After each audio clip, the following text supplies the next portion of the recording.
আজ অত শত ন্যাকড়া করার সময় নেই, তাই নিয়ে নিচ্ছি 2 হাতা ভরে ভাত, আর নিচ্ছি উচ্ছের সঙ্গে কুমড়ো ভাজা।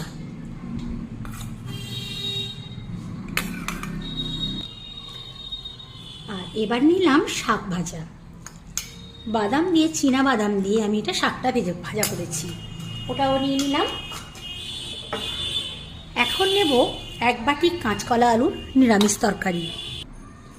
আর এখানে আছে একটা ছোট বাটির ছাড়ানো চিংড়ি মাছের লাল লাল তেল ঝাল। আর শেষ পাতে গরমের দুপুর এই যে আছে আম।